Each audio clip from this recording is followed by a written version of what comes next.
Radio talk show host Dana Loesch just filmed a new ad for the National Rifle Association. It's powerful. We're going to show you the whole thing, in fact. Here it is. They use their media to assassinate real news. They use their schools to teach children that their president is another Hitler. They use their movie stars and singers and comedy shows and award shows to repeat their narrative over and over again.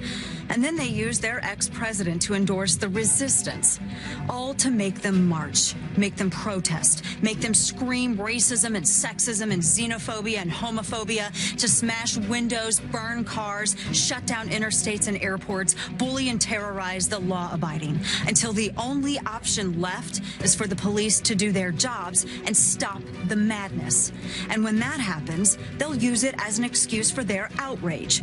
The only way we stop this, the only way we save our country and our freedom, is to fight this violence of lies with the clenched fist of truth.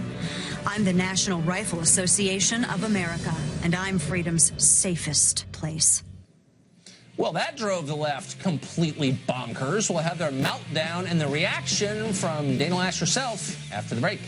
Before the break, we showed you Dana Loesch's NRA ad. It is powerful. Not everybody is impressed. For her efforts on behalf of the Second Amendment, she's being accused of trying to destroy the country. Multiple publications, including Mother Jones, say that she's calling for a civil war. Over at CNN, Sally Cohn tweeted this. In an ad for the NRA, Dana Loesch accuses the left of violence of lies and calls for fighting back with the clenched fist of truth. Just wow, which is a bad thing. Black Lives Matter activist Ray McKesson was upset too, tweeting, quote, "This NRA ad is an open call to violence to protect white supremacy. If I made a video like this, I'd be in jail." One of his followers, David Dennis Jr., chipped in, "The use of a white woman as proxy for anti-black violence is a tale as old as America itself." Okay, Dana Loesch joins us now. Dan, thanks for coming on. I didn't see any racial overtones in this spot. Maybe I wasn't looking for them. I did see one of the cops you seem to be celebrating was an African-American police officer. But do you think, is there a racial subtext to this somehow? No, there's not, Tucker. It's good to be with you, and I'm glad you're feeling better as well. No, there's no racial component in this. The reaction to this is insane, Tucker. I'm talking over video clips that show actual leftist violence, rioting, property damage, arson, physical assault, and apparently me condemning violence is what's inciting and dividing America. Well, what's funny people is, like Ray McKesson, who are... the tape is like a bunch of rich white kids setting fire to stuff.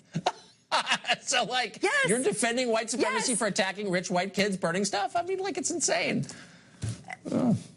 It's the goofiest thing ever. And I mean, it's incredibly clear. When I say clenched fist of truth, I mean, Tucker, and I have this here, you know, this is their logo.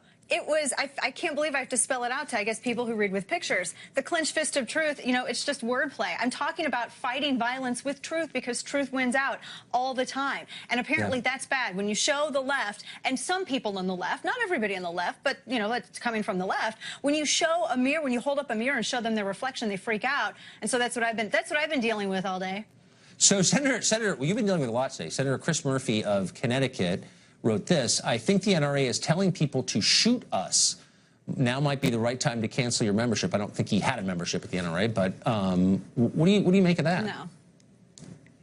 I think that's exactly my point. In fact, I've actually received a couple of death threats today that I had to refer to law enforcement. I think that this is incredibly reckless and irresponsible of Senator Murphy to have this response. First of all, it's a lie. There was nowhere in this video, and I've invited him to come join me on my radio program and explain where in this video I called for anyone to go to violence. I'm condemning it, by the way.